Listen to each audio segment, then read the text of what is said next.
यात्राका आफ्नै अव्यक्त कहानी हुन्छन्, असहजता हुन्छन् अनि सँगै सम्भावना र मनोरमता हुन्छन्। हाम्रो यो यात्रा पनि गोसाइँकुण्डको यिनै नबोलिएका नदेखिएका भावनाहरूलाई महसुस गर्न सुरु भएको थियो। आज करिब बिहान 7 बजे काठमाडौँबाट हाम्रो यात्रा सुरु भएको थियो भने करिब दिउँसोको 1 बजे धुन्चेबाट खास हाम्रो पैदल यात्रा सुरु भएको छ। हामी 2 जना छौँ भने अगाडि विशाल अनि प्रशान्त गरेर 4 जनाको यात्रा अब सुरु भएको छ।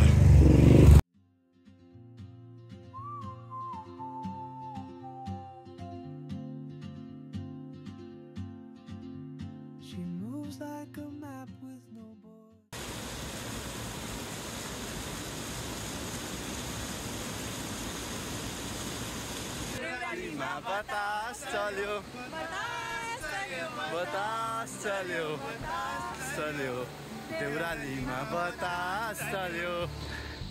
शरीर थाक्न थालेको छ तर पनि हिम्मत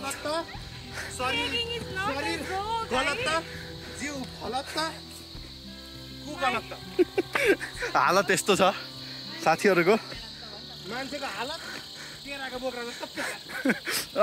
ल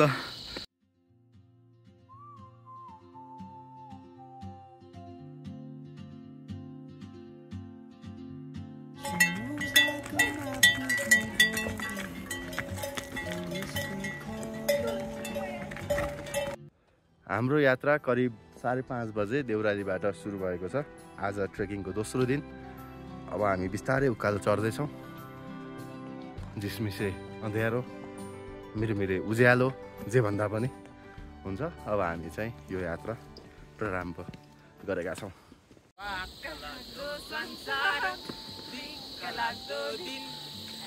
भएन फेरि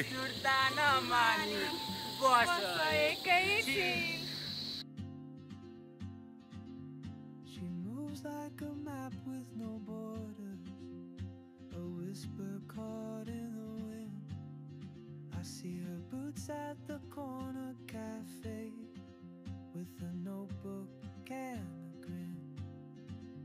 She's chasing skies I've never named while I stay in my lane. But something आजको यात्रा हाम्रो बिहान 5:30 बजे देउरालीबाट सुरु भएको थियो भने करिब 8 बज्दा हामी चन्दनबारी नजिक आइपुगेका छौँ।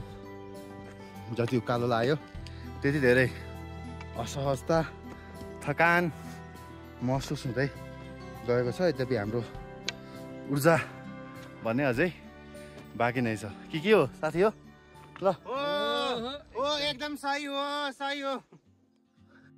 She moves like a map with no borders, a whisper caught in the wind.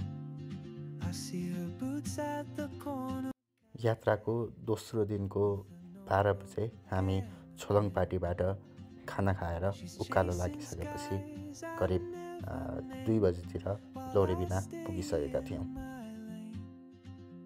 But something in the way she moves keeps pulling at my chain.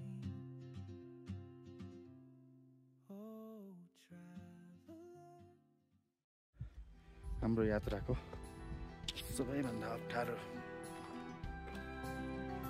एकदमै हाई स्टिफ भएको कालो चढ्दैछौँ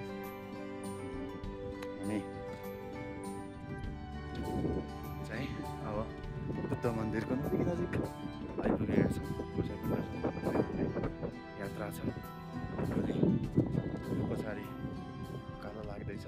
भ्यू यस्तो छ।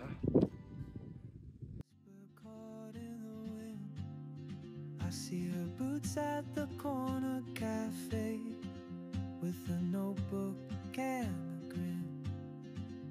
She's chasing skies. यात्राको अन्तिम घडीमा छौँ हामी। सबैभन्दा टफेस्ट उकालो बाट पार भएर हामी अहिले गोसाइकुण्डको चाहिँ अन्तिम द्वार भन्नुपर्छ हामी हिँडिरहेको छौँ। बुढाबुढीसँगै छौँ, अरू पछाडि आउँदै हुनुहुन्छ। चिसो बिस्तारै बढेको छ तर पनि भ्यू भने वर्थ इट नै रहेको छ।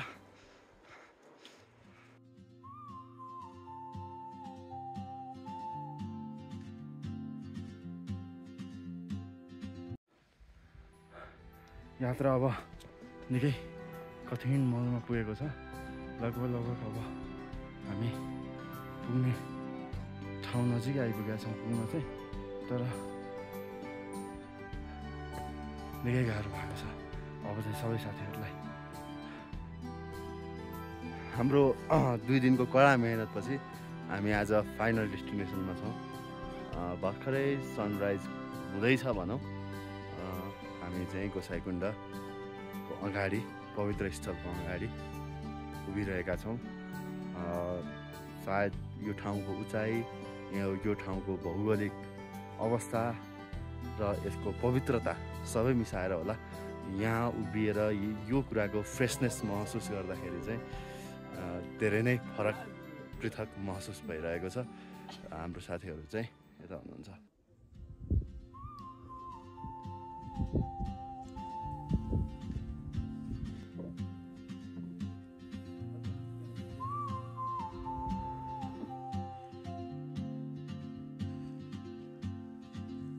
She moves like a map with no borders,